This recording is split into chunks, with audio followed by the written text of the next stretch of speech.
একজন চা দোকানদার সারাদিনে কত কামাই করে? 30,000 টাকা। কথা বলে না কেন? একজন চা দোকানদার একদিনে কি 30,000 টাকা কামাই করে? কত? 500-700 টাকা। তো 500-700 টাকার কারণে নাফরমান এক ওয়াক্ত নামাজ পড়ল না।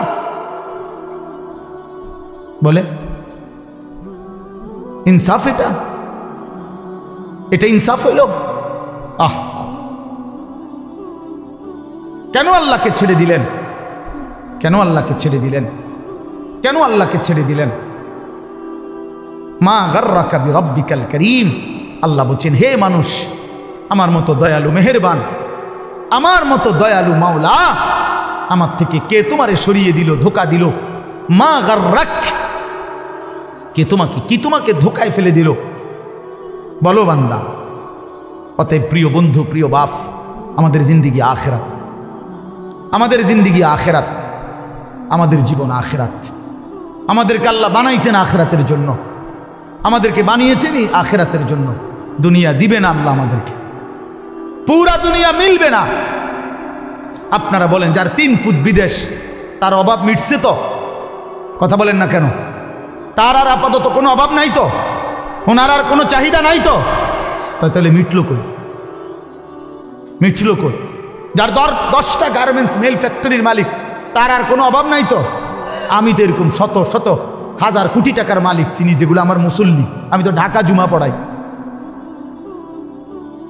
কোটি কোটি টাকার মালিকের রাত গভীরের বেদনা আর যন্ত্রণা, একাকিত্বের যন্ত্রণা আমরা তো জানি।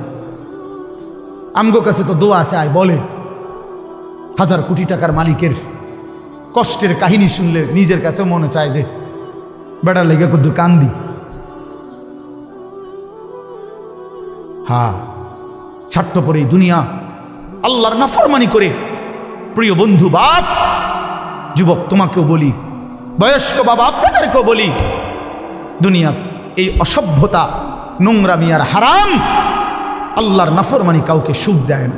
কোনো সুদখোর পৃথিবীতে সম্মানিত হয় না, কোন ঘুষখোর পৃথিবীতে সম্মানিত হয় না, কোন জুলুমবাজ পৃথিবীতে সম্মানিত হয় না, কোন মদখোর, নেশাখোর, গাঁজাখোর, ফুট্টাখোর, বাবাখোর, ডাইলখোর, ইয়াবাখোর, আরামখোর পৃথিবীতে দামি হয় না বেটা। কোন দুশ্চরিত্র বেপর্দা নারীকে পৃথিবীবাসী সম্মান করে না, উপভোগের পণ্য মনে করে, উপভোগের পণ্য, রাস্তার সামগ্রী মনে করে। এই জন্য হারামখোর সম্মান পায় না।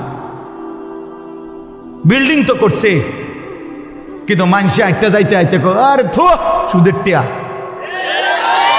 দূর বাদ দে বেটা, বাটফারের হদ্দার, সিটারের বাপ। তো লাভ হইল কি বেটা? তোর টাকা তো খাইয়া পড়লো,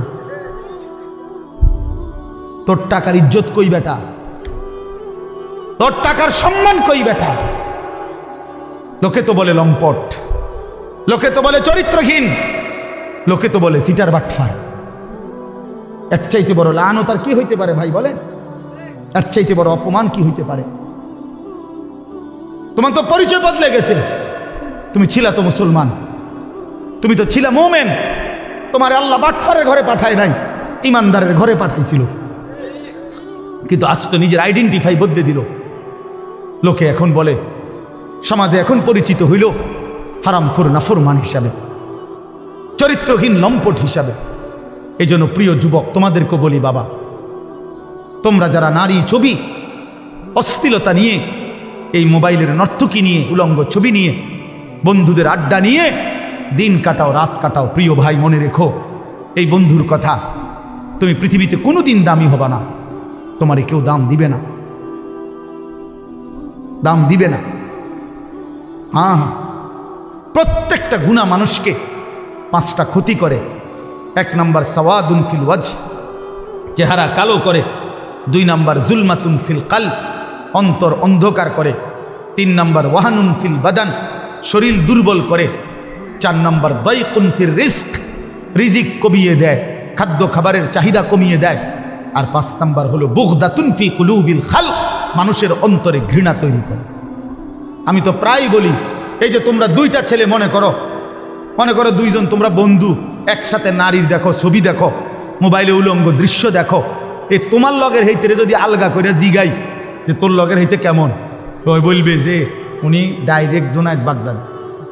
হ্যাঁ ওমা, ওই তোমার বন্ধু না, হয় তোমারে কি বলবে বাইজিদ বোস্তামি স্বাস্থ্য ভাই, তো কি বলবে বাটপার, বলবে বাটপার, বলবে চরিত্রহীন, বলবে লম্পট। যদি বলেন কিরে তুই এক লগে চলস তার লগে তুই ওইটা কইলি কেন, কুমা তুই মন ধরে বালা কইব কেমনে, সিটার রে তো সিটারই কইতে হইবে, বাটপার রে তো বাটপারই বলতে হবে। এই জন্য নাফরমান ইমানদার নেককারের কাছেও নাফরমান, আপন বন্ধু নাফরমানদের কাছেও নাফরমান, অসৎ অসতের কাছেও অসৎ, সৎ লোকের কাছেও অসৎ, আর নেককারদের কাছেও নেককার, অসৎ লোকের কাছেও নেককার। অর্থাৎ যে চরিত্রবান নামাজি তার ব্যাপারে যদি একটা মদখুর গাঁজাখুরও জিজ্ঞাসা করেন যে ওই লোকটা কেমন, সে বলবে ভাই আমি খারাপ হইতে পারি কিন্তু উনি ভালো মানুষ, উনি ভালো লোক, উনি ভালো লোক নামাজি মানুষ। তাইলে নেককার সৎ মানুষদের কাছেও সৎ, আবার অসৎ মানুষের কাছেও কি, আর সৎ মানুষের কাছেও অসৎ, অসতের কাছেও অসৎ। এক লগে যে দুই বেটি বেপর্দা বাজারে আর মার্কেটে যায়, এ বুড়ির একজন রে আলগা করে জিজ্ঞাইলে আমি যে বুড়ি কেরুম, হ্যাঁ বেদ্য পুরা গেরা মারে। যদি বলেন আহা চাচি বোন আপনি তো কমপক্ষে বুড়িরে বলা দরকার, উনি রাবে অবশ্যই, হে বুড়ি বলবো আয় বেড়ি গেরাম আরে মার্কেটে ঘুরে আমার পাগলে পাইছে, আমি এরকম ফালতু মহিলারে বুঝি কমু রাবে অবশ্যই বেড়া। তাইলে নাফরমান সম্মানিত হয় না, নাফরমান সম্মানিত হয় না, ঘৃণিত হয়। প্রিয় বন্ধু, এর জন্য নষ্ট হয়েও না, চরিত্রহীন হয়েও না, আখলাক বরবাদ করো না ভাই। বাবাদেরকে বলি স্ত্রী সন্তান ছেলে মেয়ের ইমান আমল আখলাকের দিকে নজর দেন। বাড়ি দেখাইয়েন না, বিল্ডিং দেখাইয়েন না, ভবন দালান এডি কইয়েন না, হুদ্দা এইসব ফালতু জিনিস বলে লাভ নেই। সোফা খাট পালং ফার্নিচার এগুলো দেখাইয়েন না। 60 বছর পরে হেবড়া এডি দেখায়। আল্লাহর রহমতে হুজুর 4 রুমের একটা বিল্ডিং করছি, রাস্তার লগে কুদ্দুর জায়গা লইছি, হ্যাঁ সোফা বানাইছি, খাট বানাইছি, আলমারি বানাইছি, ফ্রিজ কিনছি, এটি কিনতেন কন, এগুলো কোনো বিষয় হলেও নি বেটা। এই গাড়ি বাড়ি আমাদের বাংলাদেশের এই সমস্ত 4 তালা 6 তালা ইউরোপ আমেরিকার মধ্যে এগুলো মূর্খার ঘরও না, এটি গরু ঘরও কনে না বেটা তোমার। আমগো এসব প্রাইভেট কার ইউরোপ আমেরিকাতে এগুলোতে ছাগল টানে, আপনি জিজ্ঞাসা করেন কি, হ্যাঁ ছাগল টানে এগুলা দিয়ে, প্রাইভেট কার দিয়ে বেটা। তো কীর্তন মাতবরি করেন আপনি প্রাইভেট কারের চোর, আরে বাপরে। আরেকজনে বলবে স্যার মাতবরি করেন না, ছাগল টানে, প্রাইভেট কার দিয়ে কি টানে। হ্যাঁ, তাহলে দুনিয়া গর্বের কিছু না, দুনিয়া কি নয়, এই গাড়ি বাড়ি ক্ষমতা এটা গর্বের বিষয় হতে পারে না। দুনিয়া তৃপ্তির যদি কোনো বিষয় হয় এটা সিজদা। ওয়াল বাকিয়াতুস সালিহাত, ওয়াল বাকিয়াতুস সালিহাত, আল্লাহ বলছে বান্দা সব কিছু কিছুক্ষণের দুনিয়ার সৌন্দর্য, আর বাকি থাকবে, স্থায়ী থাকবে একমাত্র নেক আমল, একমাত্র নেক আমল। তোমার দালান বিল্ডিং থেকেই যাবে, কিন্তু তোমার সেজদা তোমার কবরে তোমার সঙ্গে যাবে, তোমার রুকু, তোমার রোজা, তোমার দান, তোমার সাদাকা, তোমার জিকির, তোমার তিলাওয়াত, তোমার হজ, তোমার উমরা, এটা তোমার অনন্তকালে আখিরাতে হাসরের ময়দানেও তোমার হাতে মিলবে। এই জন্য আজকে আমরা আপনাদের কাছে আমি অনুরোধ করছি, আমি একটা আয়াত করছি আর অল্প একটু, আমাদের আজকে যিনি অত্যন্ত গুরুত্বপূর্ণ বয়ান পেশ করবেন তিনি আমারও সিনিয়র তিনি, আলহামদুলিল্লাহ। আমি নিজেও এক সময় প্রথম যখন আমি ফারেগ হয়েছি 2004 সালে 5 সালের দিকে, প্রথম দিকে, তখন আমি এরকম জনসাধারণের সাথে প্যান্ডেলে বসে ওনার বয়ান শুনছি কয়েকবার। তখন আমি মাত্র শিক্ষকতা শুরু করছি সোনাকান্দা মাদ্রাসায়। এই তখনও এই মাওলানা সাহেব আজকে যিনি ইনশাআল্লাহ আপনাদের সামনে এখন বয়ান করবেন, হযরত মাওলানা কারি আবুল কাসেম সরকার, ওই সময় আমরা দেখছি আমি উনি 3.5 ঘন্টা 4 ঘন্টা অনবরত ওয়াজ করে। হ্যাঁ মাশাআল্লাহ, বলতো সুন্দর। আমার মনে আছে কইতো যে আমার নাম আবুল কাসেম সরকার, আপনারা আর একটু আগাইয়া বসা দরকার। এইটা ওই সময় কইতে, এখন কয় কিনা কইতারি না, বারবার দরকার। মাশাআল্লাহ, আল্লাহ তাআলা মোহতারামকে ভরপুর বরকত দান করেন। এই জন্য বললাম বাপ, আমি আপনাদের কাছে অনুরোধ করছি, ছেলেরাও বাবারা, তোমরা কেউ যাইও না, সবাই মহব্বতের সাথে ওনার বয়ান শুনে দোয়া মুনাজাত করেই এরপরে যাওয়ার চেষ্টা করবে। আল্লাহ তৌফিক দান করেন। তো একটা আয়াত বলছি, এই আয়াতটা বলার জন্যই এতগুলো কথা বলছি। অর্থ হলো, উদ্দেশ্য হলো এই কথাটা বলা যে আমরা মুসলমান, আমরা মোমেন। জওয়ান, তুমিও মুসলমান, আমিও মুসলমান।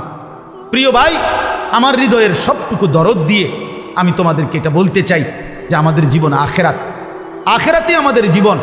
অতএব আল্লাহর গোলামি করা, আখেরাতের ফিকির করা, 5 ওয়াক্ত নামাজ পড়া, আল্লাহকে রাজি খুশি করার চেষ্টা করা, কবর হাসর আখেরাত মিজানের ফুলসেরাত পার হওয়ার জন্য নিজেরা আল্লাহর ইবাদত মেহনত বন্দিগি করা। প্রিয় ভাই, এটাই আমাদের প্রথম ডিউটি। এরপরে দুনিয়া। প্রথম ডিউটি আমার আখেরাত, প্রথম ডিউটি আমার আখেরাতের ফিকির। আমার ঘুম থেকে উঠে আরেকবার ঘুম যাওয়া পর্যন্ত আমার জিন্দিগির প্রথম ফিকির হবে আখেরাত। প্রথমে নামাজ, তারপরে উপার্জন। প্রথমে আল্লাহর সেজদা, তারপরে উপার্জন, তারপরে দুনিয়া, তারপরে কামাই রোজগারি। নবীজি বলছেন, তলাবু কাসবিল হালালে ফরিদাতুন বাদাল ফরিদা। আল্লাহর নবী বলেন, হালাল রোজগার তালাশ করা, উপার্জন করা, এটা নামাজ, রোজা, হজ, যাকাত, এই মৌলিক যেই ফরজ, এগুলো আদায়ের পরে দ্বিতীয় ফরজ। কোরআনে আল্লাহ বলছেন, ফাইজা কুদিয়াতিস সালাতু ফান্তাশিরু ফিল আরদ। যখন নামাজ আদায় হয়ে যায়, এবার ইমানদার জমিনে ছড়িয়ে পড়ো। ওয়াবতাগু মিন ফাদলিল্লাহ, আমার রিজিক তালাশ করো, আমি আল্লাহ তোমাদের জন্য রিজিক রেখেছি। অতএব আমরা এটা বুঝাইতে চাই, আমরা মুসলমান, আমরা মোমেন, আমাদের প্রথম টার্গেট আখেরাত। কি বলেন না? বলে না ভাইয়া, বলো। আমাদের প্রথম টার্গেট কি? জীবন মানে আখেরাত, বেঁচে থাকা মানে আখেরাত, হায়াতের অর্থ আখেরাত, এই নিঃশ্বাসের অর্থ আখেরাত, সেজদার আল্লাহর বন্দিগি, এই বেঁচে থাকার সার্থকতা যদি আখেরাত কামাই করা যায়, তাহলেই বেঁচে থাকার সার্থকতা। নাই তো এই শুধু বেঁচে থাকা, খাইয়া পইরা, পেশাব পায়খানা আর যৌন চাহিদা নিবারণ, আর এই ঘুম, এটা জন্তু জানোয়ারের জীবন।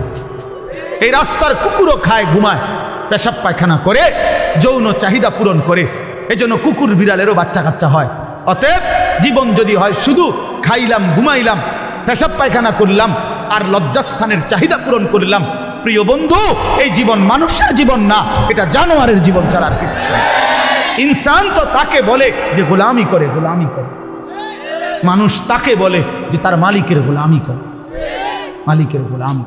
কোরআন শরীফের সূরা আরাফ একটা সূরা আছে, এই সূরার মধ্যে আছে, আল্লাহ বলছে 3টি অভ্যাস যার, ফাআতবাহু শাইতান।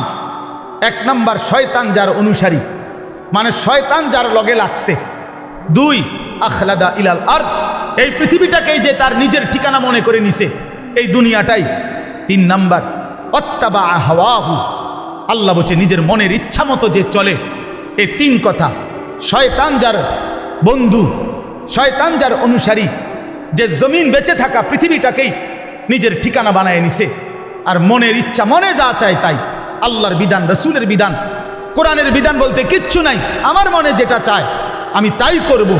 প্রিয় বাপ, রাগ হইও না বাপ, সবাইকে বলি, আল্লাহর কোরআনে সূরা আরাফে আল্লাহ বলছে এইরকম চরিত্র যাদের, যে মনের ইচ্ছা মতো চলে, পৃথিবীটাকেই ঠিকানা মনে করে নিয়েছে, শয়তান তার বন্ধু হয়ে গেছে। খোদার কসম, আল্লাহর কসম, আল্লাহ বলছে ফামাসালুহু কামাসালিল কালব। কোরআন শরীফের আয়াত, আল্লাহ বলছে ওই ব্যক্তির উদাহরণ কুত্তার মতো, কুত্তার মতো, কুত্তার মতো, কুত্তার মতো। ওইটা কুত্তার মতো আল্লাহ বলছে। আপনি জিজ্ঞাসা করেন কোন আলেমকে, ফামাসালুহু কামাসালিল কালব। কালব অর্থ কি? কুত্তা, কুকুর। সাফ কথা, সাফ বাংলা। ওই জীবন কুত্তার জীবন, যে জীবনে ঈমান নাই, যে জীবনে সেজদা নাই, যে জীবনে মালিকের সাথে কোনো বোঝাপড়া নাই, যে জীবন আখিরাতের ফিকির নাই। কারে জিজ্ঞাসা করে যুবক হাঁটো, কার মতো চুল রাখলা, কার মতো পোশাক পরলা, সারাদিনে 1 ওয়াক্ত সেজদা দিলা না, মুসলমানের ঘরে জন্ম নিছো? এই নাফরমান, মুসলমান মায়ের দুধ খাইছো নাফরমান? মায়ের পবিত্র দুধ, 2 বছরের পবিত্র দুধের এত বড় নাফরমানি কেমনে করলা? কেমনে করলা বাপ? মায়ের 9 মাসের গর্ভকে এভাবে অপমান করলা। এক মা 9 মাস ধরে তোমারে গর্ভে ধারণ করছে, এক মা তোমারে 2টা বছর বুকের দুধ খাওয়াইছে। তুমি সারা দিন 16 বছর বয়সে, 18 বছর বয়সে মোবাইল টিপবা আর নারীর ছবি দেখবার, উলঙ্গ দৃশ্য দেখবা। এই জন্যই মায়ে তোমারে দুধ খাওয়াইছিল। তোমার বাপ আজকে 16 বছর বিদেশ থাকে, এই জন্য মাথার ঘাম পায়ে ফেলে 12 ঘন্টা 14 ঘন্টা ডিউটি কইরা এক একটা টাকার মধ্যে, এক একটা রিয়ালের মধ্যে প্রবাসীর ঘামে যেন বিজা ডুবা, ঘামের মধ্যে ঘাম দিয়া মুছা, এক একটা রিয়াল, এক একটা টাকা। আমি প্রতি বছর হজ উমরায় গেলে তো প্রবাসীদের রোমে রোমে যাই, বিদেশিদের কামরায় কামরায় যাই। আমরা এমনি আমার দেশের মানুষগুলোর কাছে যাই, আমি খুব যাই। তো এরা বলে কয় যে হুজুর আজ 16 বছর, 32 বছর সৌদি আরব জেদ্দাতে। এই মানুষটা তার 32টা বছর জীবনের বউ বাচ্চা থুইয়া জেদ্দা সৌদি আরব কাটায় দিল। তার জীবনের আর সুখ কি বলে? এই বেচারার জীবনের আর সুখটা কোথায়? এই মানুষগুলোর জন্য সে তার জীবনটা শেষ করে দিল। বিনিময়ে আয়সা যদি দেখে স্ত্রীও বেপর্দা, মেয়েও বেপর্দা, ছেলেটাও নামাজ পড়ে না, আল্লাহ চিনে না, নামাজ চিনে না, রাত দিন মোবাইল, নারী, ছবি, নাটক, সিনেমা, বেপর্দা জিন্দিগি, বাজারে বাজারে ঘুরা। আহা বন্ধু, তাহলে এই বেচারার এই 16 বছরের 32 বছরের মেহনত এই ছিল, এই মাকসাদ। বাপ, তোমার বাপের এত বড় কষ্ট দিও না বাপ। মায়ের দুধের এত বড় বেইজ্জতি কইরো না, মায়ের গর্ভের এ পরিমাণ বেইজ্জতি। আমি একটা ঘটনা শুধু বলি। নবীজির একজন সাহাবী ছিলেন হাবিব ইবনে জায়েদ, আল্লাহর নবীর একজন সাহাবী হাবিব ওনার নাম। উনি 16 বছর বয়সে কাফেররা উনারে আটকায় ফেলছিল। আটকানোর পরে এই সাহাবীকে কাফেররা শহীদ করছিল, হত্যা করছিল। কিন্তু হত্যাটা করছে বড় নির্মমভাবে। ওনার প্রথমে ডান হাত কাইটা ফেলছে, এরপরে বাম হাত কাটছে, ডান পাও কাটছে, বাম পাও কাটছে, জিব্বা টাইনা কাইটা ফেলছে, সারাটা শরীর। আমরা উর্দু কিতাবে পড়ছি, ওনারে কাইটা কাইটা টুকরা টুকরা কইরা পিস পিস বানায় ফেলছে। কিন্তু শেষ নিঃশ্বাস যখন যায়, ওই পর্যন্ত ওনারে বেঈমানরা জিজ্ঞেস করছিল যে বল একবারের জন্য যে মুহাম্মদ আল্লাহর রসুল নয়। উনি বলছে ওয়াল্লাহি আনা আশহাদু আন্না মুহাম্মাদান রাসূলুল্লাহ। এই বেঈমান, আমি শেষ মুহূর্ত পর্যন্ত সাক্ষ্য দিলাম আমার মদিনার নবী মুহাম্মদ তিনি আল্লাহর রসুল। আমার জান যায় যাক, কিন্তু আমি তাকেই রসুল মনে করি। এইভাবে উনি জীবন দিছেন। ওনারে কাইটা টুকরা টুকরা করে ফেলে দিছে। আল্লাহর কসম বাপ, প্রিয় ছেলেরা, আমার হাত জোড় করে বলি বন্ধু, এই খবর যখন মদিনায় ওনার মা, উনিও সাহাবী ছিলেন, মহিলা সাহাবী, উম্মে আম্মারা মায়ের নাম, উম্মে আম্মারা, এই মহিলার কাছে খবর আসছে যে মা, তোর ছেলেকে বেঈমান শহীদ করছে, কাইটা টুকরা টুকরা করে ফেলছে, হাত পাও আলাদা আলাদা করে কাটছে, একটা একটা করে শরীরটা গোস্তের টুকরার মতো বানায় ফেলছে। তবে তোর সন্তান মা শেষ নিঃশ্বাস পর্যন্ত মুহাম্মদে আরবি, রসুলে আরবির বিরুদ্ধে একটা শব্দ বলে নাই। খোদার কসম বন্ধু, আমরা কিতাবে পড়ছি, ওই মা তখন একটা চিৎকার দিয়া বলছে, মদিনাবাসী শোনো, লিহাযাল ইয়াউমে আরদাতুহু, এমন একটা দিনের জন্যই আমি মা আমার সন্তানকে বুকের দুধ খাওয়াইছিলাম।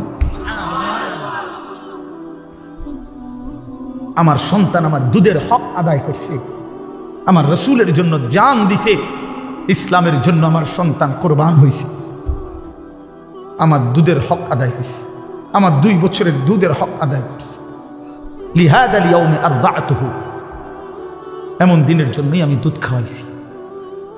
প্রিয় ভাই, বলো তুমি কাফেরের অনুসরণ করবা বড় হইয়া, এজন্য মা দুধ খাওয়াইছিল? ইহুদির মতো চুল রাখবা, খ্রিস্টানের মতো, কাফেরের মতো? বলো বাবা, 1 ওয়াক্ত নামাজ পড়বা না, এই জন্য মা তোমারে দুধ খাওয়াইছিল? তাইলে বলো বাবা, ইনসাফের সাথে বলো।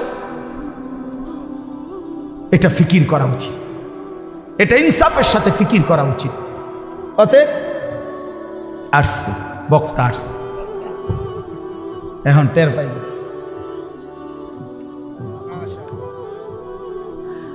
হ্যাঁ বলছি, আমি তো ছোটবেলায় না মানে শিক্ষকতার জীবনের প্রথমে আপনার বয়ান শুনছি, আমি নিচে বসে শুনতাম তখন। আলহামদুলিল্লাহ, আল্লাহ তাআলা ভরপুর বরকত দান করে। তো ভাইয়া বললাম, আমার কথা আমি শেষ করে দিচ্ছি।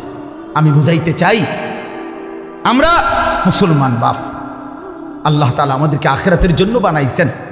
তো আমার উদ্দেশ্য ছিল এই আয়াতের তাফসীর করা না, শুধু এই কথাটাই বলা যে কোনো মুসলমান আমরা যদি বুঝি যে আল্লাহ আমাদেরকে আখিরাতের জন্য বানাইছে, কবর হাসর মিজান ফুলসিরাত সুন্দর করার জন্য, তাহলে আখিরাত কামাই করার সর্বশ্রেষ্ঠ সিজন মৌসুম এই মাহে রমজান। পাকা ব্যবসায়ী, অভিজ্ঞ কৃষক সিজন চিনে, মৌসুম চিনতে হয়। এখন মৌসুম হইল কাপড় চোপড় কিনবার, আপনিও দোকানে উঠাইছেন গরু ছাগল, তাহলে হইতো না। সিজন হইল আলুর, আপনি এনে ফুলকপি লাগাইলে হইতো না। অর্থাৎ সিজন চিনতে হয়। কি বুঝতে হয়? মৌসুম বুঝতে হয়। আল্লাহ তাআলা মুমিনের জন্য সর্বশ্রেষ্ঠ আখিরাতের সিজন মৌসুম বানিয়েছেন মাহে রমজান। সেই মাহে রমজান আর একটা মাস মাত্র আমাদের সামনে, আর অল্প কয়টা দিন। এই জন্য আমি অনুরোধ করছি, আল্লাহ বলছি, ইয়া আইয়ুহাল্লাযীনা আমানু কুতিবা আলাইকুমুস সিয়ামু কামা কুতিবা আলাল্লাযীনা মিন ক্বাবলিকুম লাআল্লাকুম তাত্তাকুন। হে মুমিন, আমি আল্লাহই তোমাদের উপরে পূর্ববর্তী ইমানদার উম্মতদের উপরেও করেছিলাম ফরজ, তোমাদের উপরও রোজা ফরজ করলাম। এই একটা মাসের রমজানের কদর কইরো বান্দা, বিনিময়ে লাভ কি হবে? সমস্ত গুনাহ ছেড়ে দিলে, আমার হুকুম মতো একটা মাস চললে, লাআল্লাকুম তাত্তাকুন, তোমরা মুত্তাকি হবে, তোমরা মুত্তাকি হবে। আর মুত্তাকি হলে কি হবে? আল্লাহ কোরআনে বলছেন, উইদ্দাত লিল মুত্তাকিন, যে মুত্তাকি আমি আল্লাহ জান্নাত বানাইছি মুত্তাকিদের জন্য। অতএব মাহে রমজানের এক মাসে যদি কদর করি, গুনাহ ছেড়ে দেই, নিজেকে চরিত্রবান বানাই, ইনশাআল্লাহ এক মাসেই আল্লাহ তাআলা আমাদের জন্য জান্নাতের ফয়সালা করে দিবেন।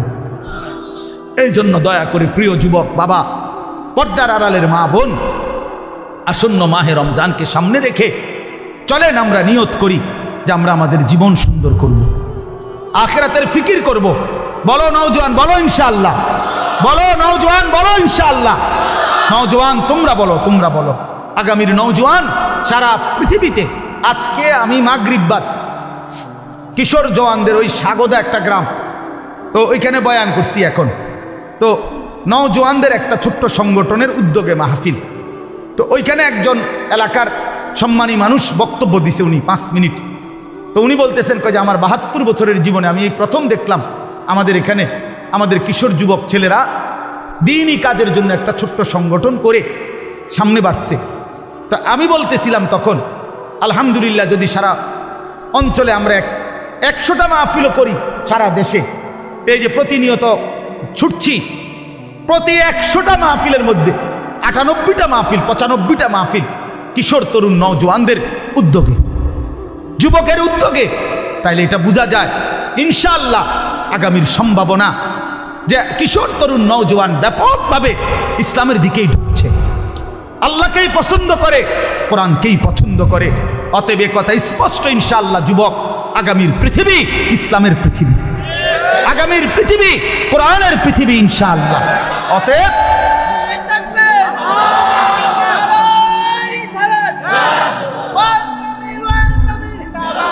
অতএব দয়া করে মেহেরবানি করে প্রত্যেকে ইনশাআল্লাহ, নওজোয়ান তুমি নষ্ট হইও না, তাইলে মাহাদিকে খুঁজে পাবা না, দাজ্জালের দলভুক্ত হয়ে যাইবা। মনে রাখো, 15 মাস একটানা পৃথিবীর সমস্ত সুপার পাওয়ার একসাথে সহযোগিতা করে ইসরায়েলের ওই কুত্তাদেরকে গোটা ইউরোপ অস্ত্র দিয়ে, জনসমর্থন দিয়ে, সকল কিছু দিয়ে সহযোগিতা করছে। তাদের হিসাবেই প্রায় 50,000-এর চাইতে বেশি মুসলমান গাজ্জা একটি এলাকার মুসলমানকে শহীদ করছে। সমস্ত বাড়ি ঘর মাটির সাথে মিশায়া দিছে, লক্ষ লক্ষ ইমানদার ঘর হারা। কিন্তু 15 মাস অনবরত একটানা তাদের সমস্ত অস্ত্র বল প্রয়োগ করেও ইসরায়েলের কুত্তারা হেরে গেছে। আলহামদুলিল্লাহ, হেরে গেছে, হেরে গেছে, হেরে গেছে। যুদ্ধবিরতি দিতে বাধ্য হয়েছে, নাকে খত দিয়া বিলার মতো কুকুরের মতো পলায়ন করেছে বেটা। জালেম পলাইছে, 8ই ডিসেম্বর সিরিয়ার জালেম পলাইছে, ইসরায়েলের কুত্তাও পলায়া যাবে ইনশাআল্লাহ। এজন্য মনে রাখো, আগামীর পৃথিবী ইসলামের পৃথিবী ইনশাআল্লাহ। এজন্য কিশোর নওজোয়ান নিজের চরিত্র, নিজের ঈমান, নিজের আমল আখলাক হেফাজত করো ইনশাআল্লাহ। আল্লাহ তৌফিক দেন, আল্লাহ কবুল করেন। কেউ উঠাউঠি করো না বাপ, হুড়াহুড়ি করো না। আমি অনুরোধ করছি, আমি মুসাফা করব না কারোর সাথে, আমার মাহফিল আছে, আমি চলে যাইতে হবে এক্ষুনি। এই জন্য দয়া করে পরম শ্রদ্ধেয় জনাব আলহাজ হযরত মাওলানা শুধু কাবজাব করতেছি, আমি ঠিক করতেছি, সব ঠিক হয়ে যাবে এখন ইনশাআল্লাহ। তো এই জন্য বললাম, দিল জমে না, মানে দিল বসে না, মনোযোগ হয় না। এখন মোবাইলের মধ্যে সুন্দরভাবে উঠলো, কিন্তু আমার দিলের মধ্যে কিছুই জমলো না, তো কি ফায়দা হলো? আমি এটা প্রতিদিনের জন্য বলি, মোবাইলের মধ্যে 10,000 ওয়াজও যদি থাকে, তো এতে করে তো আমার কবরের আযাব মাফ হয়ে যাবে না, আমার তো হাসরের ময়দানের মাফ হয়ে যাবে না। এই জন্য দেখার বিষয় হলো, আমি আমার জিন্দিগিতে কি নিলাম, নিজের জন্য কি নিলাম, আমার জন্য আমি কি গ্রহণ করলাম।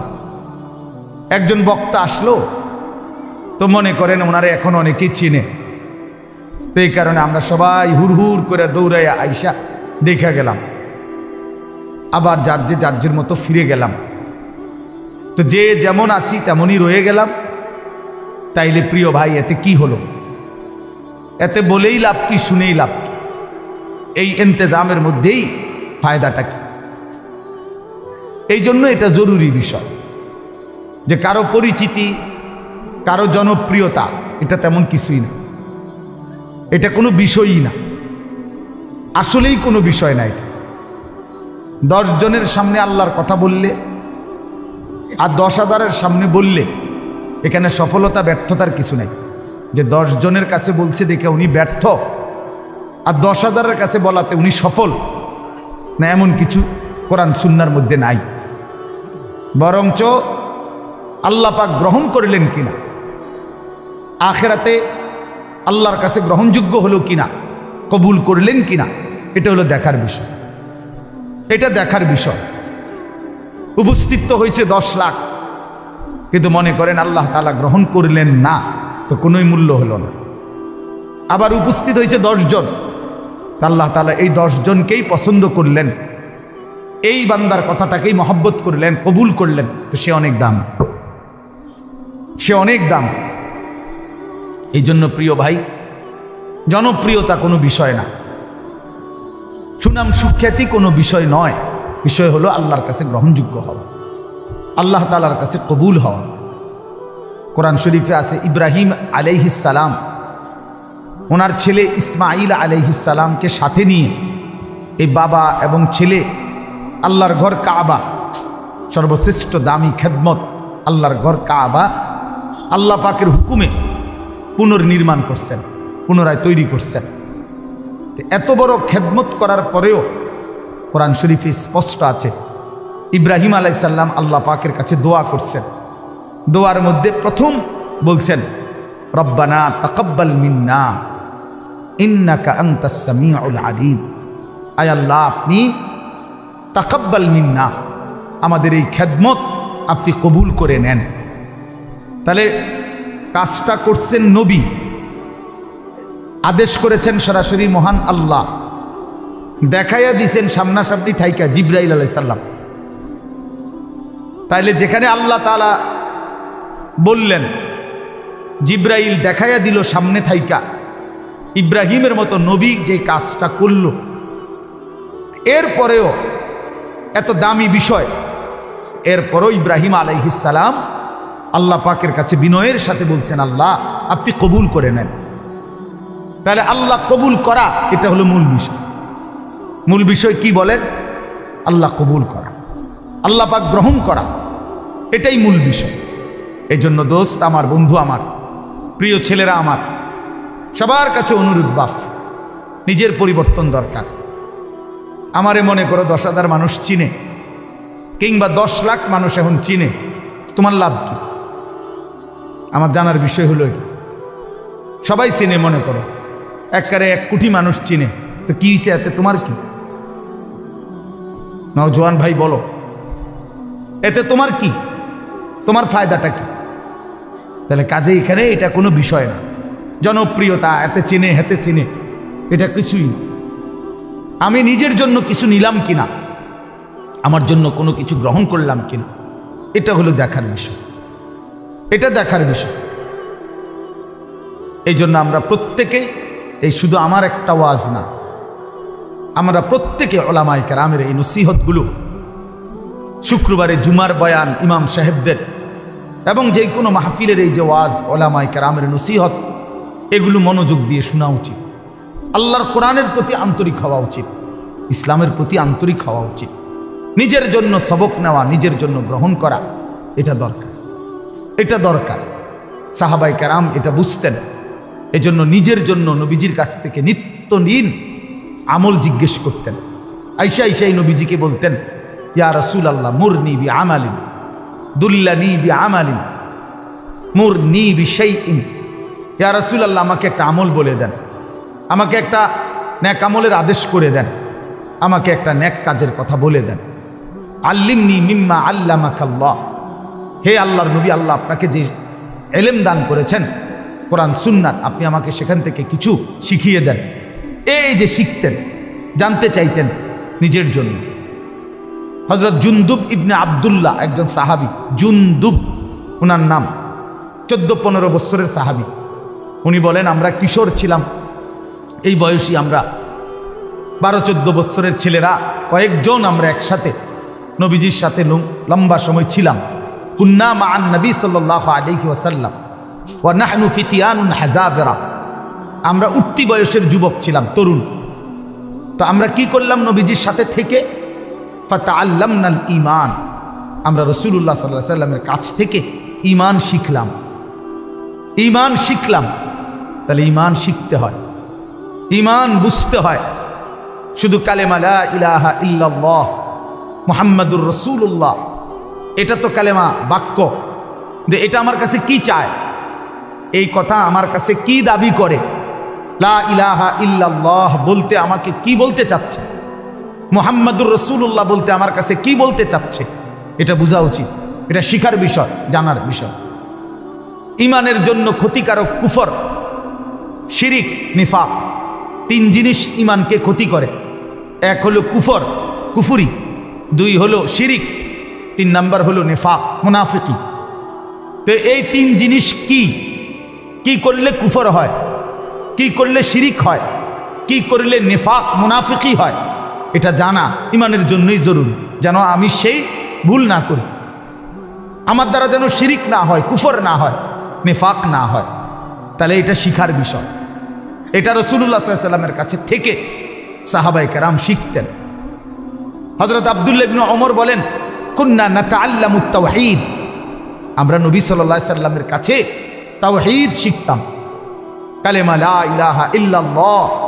তাহলে শুধু এই একটা বাক্য মুখস্থ করা এটা না, ওনারা তো আহলে লিসান, ওনারা তো মাতৃভাষাই আরবি, ওনারা এটা মুখস্থ করবে, এটা একবার শুনলেই তো ওনারা বলতে পারবে, কারণ ওনাদের ভাষাটাই তো কি আরবি। তো তাইলে এতদিন থাইকা কি শিখলেন? আল্লাহর নবীর কাছে ঈমান শিখলেন। তো সাহাবী বলেন, সুম্মা তাআল্লামনাল কোরআন, প্রথমে আমরা নবীজির কাছে ঈমান শিখলাম, অতঃপর আমরা কোরআন শিখলাম, অক্ষর অক্ষর, শব্দ শব্দ, আয়াত আয়াত নবীজির কাছে আমরা শিখলাম। ফাজদাদনা বিহি ঈমানান, আর এই কোরআন যখন শিখতে লাগলাম, তো প্রতিটা আয়াত, প্রতিটা বাক্য কোরআনের আমাদের ঈমান আগের চাইতে বাড়াইতে থাকলো, আমাদের ঈমান বাড়াইতে থাকলো। ওয়া ইদা তুলিয়াত আলাইহিম আয়াতুহু যাদাতহুম ঈমানা। আল্লাহ বলছে মুমিনের সিফাত এটা। ঈমানদার তাকে বলে যার সামনে যখন আল্লাহর কোরআন পড়া হয় তার ঈমান আগের চাইতে বেড়ে যায়, ঈমান বেড়ে যায়, ঈমান বেড়ে যায়। ওয়া ইদা সামিউ মা উনজিলা ইলার রাসূল তারা আ'য়ুনাহুম তাফীদু মিনাদ দাম'i মিম্মা আরাফু মিনাল হক। আল্লাহ তাআলা কোরআনে বলেন, বন্ধু আপনার সাহাবীদের দিকে তাকায়া দেখেন, এরা আল্লাহর কোরআন যখন শুনে আপনার জবান দিয়ে, তখন আপনি তাকাইলেই দেখবেন এদের প্রত্যেকের চোখ দিয়ে এই কোরআন শুনে তারা আয়ুনাহুম তাফীদু মিনাদ দামঈ, তাদের চোখ দিয়ে অঝরে পানি ঝরছে, তারা কাঁদতেছে আল্লাহর কোরআন শুনে। এই যে দ্বীন শিখছে, কোরআন বুঝছে, আল্লাহর কাছ থেকে রাসূলুল্লাহ সাল্লাল্লাহু আলাইহি ওয়াসাল্লামের কাছ থেকে শিখছে। এই জন্য দোস্ত, আমরা অনেক মানুষ আছি বছরের পর বছর, দিনের পর দিন মসজিদের ইমাম সাহেব জুমার বয়ান করে, কেউ পাত্তা দেয় না, বেচারার বয়ান বেচারাই করে, বয়স্ক লোক বসে বসে জুড়ায়, আর কিশোর তরুণ নওজোয়ান পিছনে বসে খামখেয়ালি গাফলতি দুষ্টামি করে। তাদের দিলের মধ্যে ইবলিস শয়তানে বসায় দিছে যে হুজুরদের এসব কথা তোদের জন্য না, এগুলোর মধ্যে কিছু নাই, এগুলো কোরআন হাদিসের কথা, এগুলো হুজুররা, এগুলো ওনাদের ব্যক্তিগত বিষয়, তোদের জন্য না। এজন্য ছেলেরা মনোযোগী হয় না। অথচ আল্লাহর কোরআন তো আমার জন্য, তোমার জন্য, প্রত্যেকের জন্য। কিন্তু 52 সপ্তাহ একটা বছরে, এক বছরে 52 জুমা, তাহলে একটি মসজিদে বছরে 52 বার ইমাম সাহেব বয়ান করে। 40-50 মিনিটও যদি গড়ে বয়ান করে, একজন বক্তাও এতটুকুই বয়ান করে, 1 ঘন্টা, সোয়া ঘন্টা, 50 মিনিট, 1 ঘন্টা। তাইলে 52 সপ্তাহ বয়ানের পরেও একজন মুসলমান যদি 30 বছর এই জুমার বয়ান শুনে, তাহলে 30-52 কতদিন? এত লম্বা সময় আল্লাহর কথা শুনবার পর ওনার তো পরিবর্তন হওয়ার কথা। অথচ 50 বছর, 60 বছরেও দেখা যায় এই চাচা প্রত্যেক জুমায় নামাজ পড়ে, বয়ানও শুনে, কিন্তু আজকে 60 বছর এখনো বিড়ি সিগারেট খায়। আজকে 60 বছর এখনো চা দোকানে গিয়েই চা দোকানটা গিয়া বসে, নর্তকীর ছবি, নাচ গান, টেলিভিশনের ওই নায়ক নায়িকার সিনেমা, নাটক, এখানে রাক্ষসের মতো বুড়া মানুষ চোখ বড় বড় করে টেলিভিশন দেখে।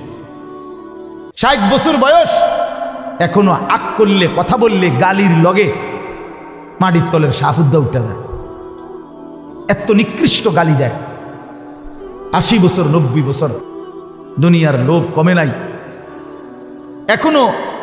এখনো সুদে টাকা খুঁজে, এখনো কিস্তিতে টাকা খুঁজে, এখনো দুনিয়া ছাড়তে পারে নাই, এখনো জবান সুন্দর করতে পারে নাই। আহা আফসুস, আপনি চাচা শুনলেন কি? আজ এত বছরের জুমার বয়ান আপনার কোনো পরিবর্তন করলো না, আপনার মধ্যে কোনো আসর করলো না। 60 বছরও বুঝলেন না যে বিড়ি সিগারেট খাওয়া গুনাহ। 60 বছরও বুঝলেন না টেলিভিশনের ওই নাটক, সিনেমা, নাচ গান এটা গুনাহ। তো কত বছর পরে বুঝবেন? আর কতদিন পরে বুঝবেন? বলেন ইনসাফের সাথে। আলাম ইয়ানি লিল্লাযীনা আমানু আন তাখশা কুলুবুহুম লিযিকরিল্লাহ। আল্লাহ তাআলা বলেন, এই যে ভাই, এই যে নিষেধ করছিলাম না ভাই, কেন আলগি দিলেন মোবাইল? আল্লাহ তাআলা বলেন, আলাম ইয়ানি লিল্লাযীনা আমানু আন তাখশা কুলুবুহুম লিযিকরিল্লাহ। আল্লাহ বলেন, বান্দা, ঈমানদার মুমিন, আমি আল্লাহর ভয়ে তোমার দিলটা আমার স্মরণে, আমার বন্দিগি, আমার জিকিরের জন্যে তোমার মনটা নরম হওয়ার সময় আজও কি হয়নি? বলো বাবা, কিশোর নওজোয়ান, তোমরা 365 দিনের এক বছরে কোনোদিন যে ফজরের নামাজ কোনোদিন পড়লা না, প্রিয় ভাই বলো, তুমি কি তাহলে আর কোনোদিন নামাজ পড়বা না? তুমি তাইলে সিদ্ধান্তই নিয়ে নিছো আর কোনোদিন ফজরের নামাজ পড়বা না? তাইলে মুমিন কি এভাবে হেরে যায়? ইমানদার কি এভাবে আল্লাহকে ত্যাগ করে দেয়? মুসলমানের সন্তান কি এভাবে আল্লাহকে প্রত্যাখ্যান করে? বলে 30 বছর ধরে যিনি সুদ খান, এই সুদখোর, হারামখোর, তাকে জিজ্ঞেস করি, বাপ তুমি নাফরমান, হারামখোর, আর কোনোদিন ছাড়বা না? এটা কোনোদিন আর ছাড়বে না? যার স্ত্রী বেপর্দা, তিনি বলুক, জিজ্ঞাসা করেন, কোনোদিন গুনাহ ছাড়বে না? এই জন্য দয়া করে ভাবা দরকার। প্রিয় নওজোয়ান, বয়স্ক বাবা, সবাইকেই বলি, কোন দিন ছেড়ে দিবেন? বলে কি সিদ্ধান্ত নিছেন? আখিরাতের ব্যাপারে আসলে কি বুঝলেন? পরকালের ব্যাপারে ফয়সালাটা আসলে কি? আখিরাত বলতে কি বুঝলেন? কবর, হাসর, মিজান, ফুলসিরাত, এই লম্বা সফরের ব্যাপারে আসলে আপনার দিলের মধ্যে মানসিকতা কি, এটা পরিষ্কার বলে। যুবকরাও বলো ভাইয়া, বয়স্ক বাবা আপনারাও বলে, আসলে কি বলতে চাচ্ছেন, কি বুঝাইতে চাচ্ছেন? ইস্তাফতি কালবাক, নবীজি বলছেন, উম্মত তোমার দিলকে জিজ্ঞেস করো, দিলের সাথে বোঝাপড়া করো, আসলে কবর বলতে, আখিরাত বলতে, পরকাল বলতে, জাহান্নাম বলতে তুমি কি মনে করছো? কোরআন শরীফে আছে বাপ। ছেলেরা, আমি লম্বা সময় বয়ান করব না বাপ, আমার সুযোগ নাই, আমি অনুরোধ করছি তুমি শুধু শোনো। কোরআন শরীফে আল্লাহ আমাদের নবীকে পর্যন্ত সরাসরি বলছে, ওমা আদরাকা মা হিয়া। আল্লাহ তাআলা রাসূল সাল্লাল্লাহু আলাইহি সাল্লামকে বলছে, বন্ধু আমার, জাহান্নামের আগুন হাবিয়া, জাহান্নামের আগুন কেমন আপনি কি জানেন? আপনি জানেন, আন্দাজ করতে পারছেন? আপনি ভেবেছেন কি? আল্লাহ নিজেই বলে, নারুন হামিয়া, জাহান্নামের আগুন হামিয়া, সর্বোচ্চ ধাউ ধাউ করে প্রজ্বলিত, প্রচন্ড গরম, প্রচন্ড উত্তাপ জাহান্নামের আগুন। তো নবীজি এটার ব্যাখ্যা বলে দিছে, উম্মত শোনো, আল্লাহ যে বলছে জাহান্নামের আগুন প্রচন্ড গরম, এর ব্যাখ্যা কি, এর অর্থ কি? আল্লাহ নবী সাল্লাল্লাহু আলাইহি সাল্লাম বলেন, নারুকুম হাদিহি জুজউম মিন 70 জুজআম মিন নারি জাহান্নাম